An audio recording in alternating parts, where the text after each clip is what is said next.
I used to live in North Carolina, where they invented the airplane. They also invented barcodes, mini golf, and the Gatling gun.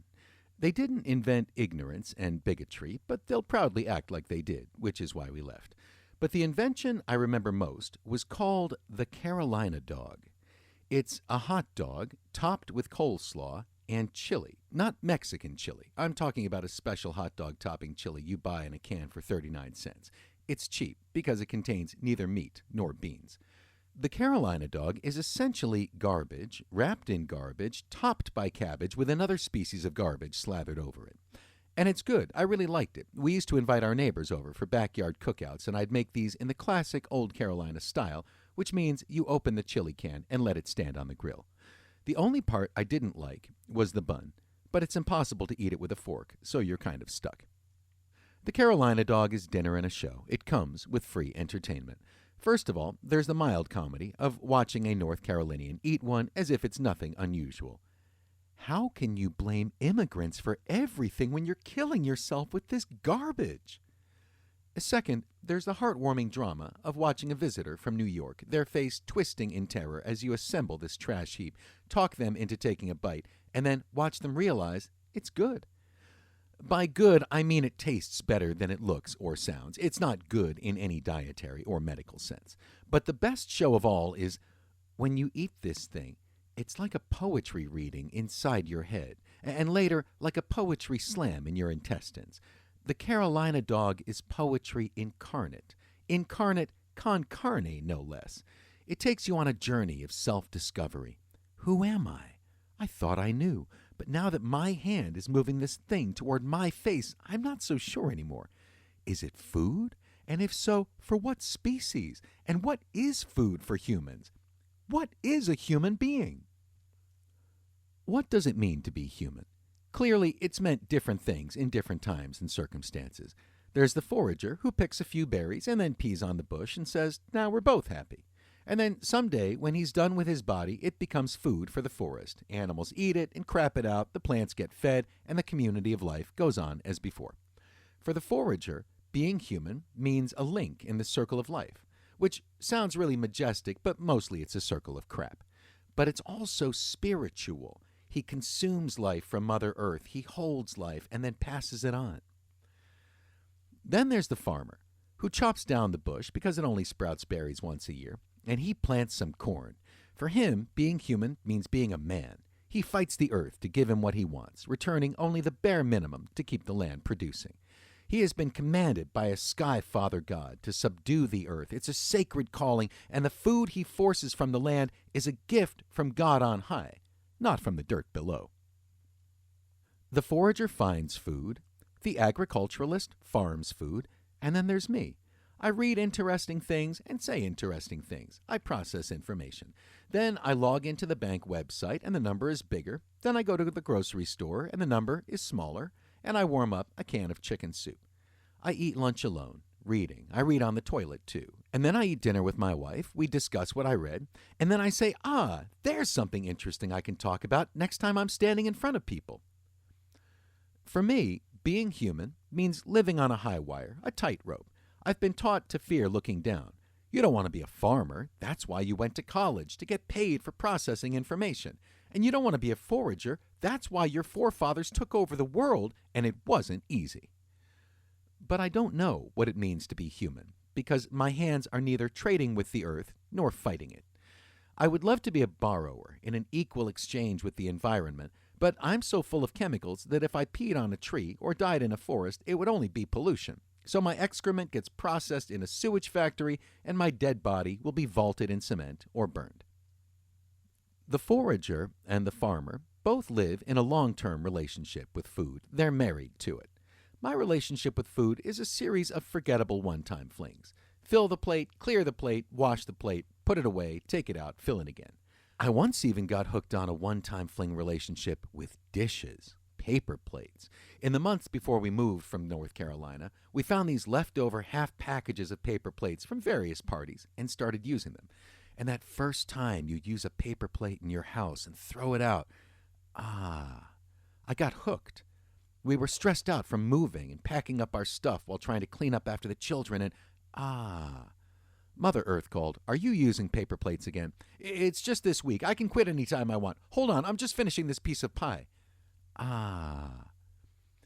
Then we arrived here. We were unpacking, and we threw a little housewarming party. But the dishes were still in boxes, so we bought a package of paper plates. And cleaning up after the party? Ah. And as the leftover paper plate supply from the party dwindled, I started to get anxious about. Elizabeth, should we throw another party?" "What for?" I don't know. Do we really need an occasion?" "You just want to get some more paper plates."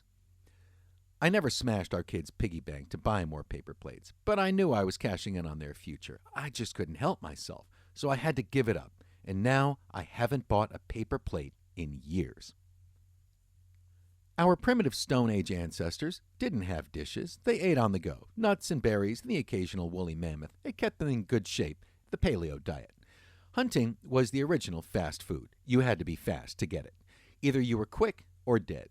But things changed with the rise of full-time farming. People settled, they slowed down, and waited for food to come out of the ground. For the last 10,000 years, from China to England to Mexico, peasants, peons, laborers have lived on a bland, dismal diet of mostly carbohydrates, rice or flour or corn. Small, stunted, unhealthy people with a short life expectancy.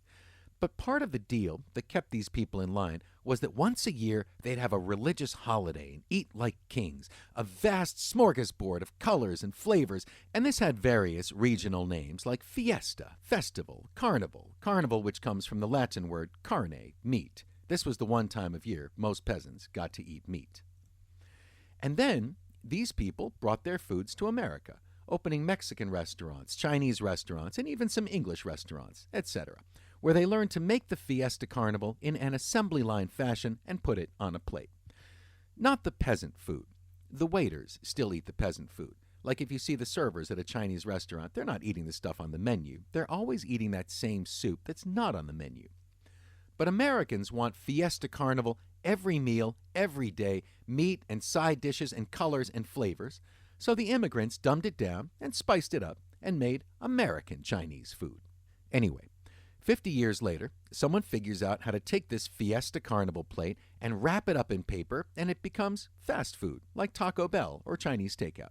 It's been further mechanized so you can buy it cheap at a counter and eat it anywhere. And then, 50 years after that, someone figures out how to make the Fiesta Carnival in a factory, roll it up and freeze it, and then it becomes convenience store food that you can buy for 99 cents. And it's in a handy shape that's designed so you can eat it while driving a truck without taking your eyes off the road. And if you drop it while driving and it rolls around in your truck for 3 weeks, but you find it, you can still eat it. It can't decompose. It's just as healthy and just as unhealthy as the day you bought it. It's come a long way. From a yearly Fiesta Carnival of colors and sounds and happy people, it's been mechanized and industrialized and transformed and mass-produced into American peasant food. And after 30 years, it'll give you a heart attack. It's not even food anymore. It's something else. It's like food. You know it's food because if you bring it home and leave it out, your dog won't try to run off with it. Leave 6 of them lying around in your basement, and you won't have rats and roaches anymore. My 1-year-old son, William Wallace, loves eating kibble, dog food. He just can't get enough. He sees the dog bowl on the floor and he goes for it.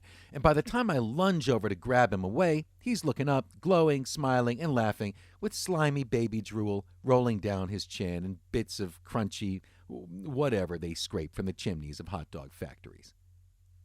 But now I wonder, by the time he grows up, will the captains of food industry have managed to get an entire Cinco de Mayo fiesta into kibble form? And will my children's children be eating it in bowls off the floor? Maybe the baby's right, and my standards are too high. Maybe I feel entitled to eat some peasant's annual feast every single day. In modern life, we still have feast days, but they lose their meaning because we don't fast anymore.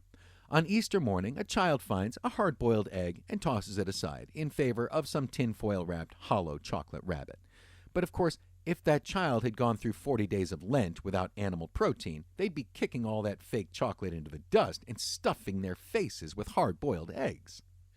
In a more bizarre twist, Easter has become the day we actually let our children become foragers again, scampering around, gathering food. All year long, you train them not to eat shiny garbage they pick up off the ground, and then this one day you hide junk food all over the house, and then in June or whatnot, one of your kids turns up with a marshmallow bird that's been sitting by the radiator for 2 months, and you snatch it away. Don't eat that. But, Daddy, it still looks fine. Look, see, it's not rotten. I know, and that's what makes it so scary. Well, that's an awful lot to think about while piling chili and coleslaw on top of a hot dog in North Carolina. And we're not even going to think about what's in the hot dog. Long story short, the circle of life, all of it, ground up and stuffed in something we pretend is an intestine, because that's less disgusting than what it's actually made of. Sorry, I couldn't stop myself. I stared into the abyss of thinking about what's in a hot dog, and the abyss stared back. Maybe someday 7-Eleven will figure out a way to manufacture the Carolina dog into a food stick that can roll on one of those heat racks for 9 hours, and however long it takes for someone to pay 99 cents for it. I wouldn't. And if I bought one for Elizabeth, she wouldn't eat it either. And maybe someday they'll make a dry kibble out of that, and you can buy it in a bag. They could even call it Carolina dog food, and you could put it in a bowl for your kids. I still wouldn't buy it, though it wouldn't be that different from some of the breakfast cereals we eat all the time. But I do occasionally get the idea to make a Carolina dog for Elizabeth, and believe it or not, she'll actually eat one, because it contains that other ingredient, human hands. Not that there's human hands in hot dogs necessarily, all right, there probably are, but the hands of a loved one that interact with dinner. It gives food an extra power, something more than the sum of its chemical components. When Elizabeth knows that I've foraged through a grocery store and gathered these ingredients, brought them home and combined them, even combined them in this comical and slightly obscene way, it gives us a connection with our food, and it can transubstantiate even a mess of prepackaged garbage into something sacred, something that can strengthen us both physically and spiritually. Well, this is Snodgrass. This is Animal Magic, and what we're doing today is a preview of my book, Chaos, which came out a couple years ago. Chaos is a collection of comical personal recollections, silly bits of history, and some idiotic ponderings about what it means to be human. There are chapters about food, technology, work, death, and other topics, and it's hard for me to describe this book or explain why it should exist, but if you read a page of it, you'd probably know whether you like it or not. Copies of the book are available wherever. Thank you.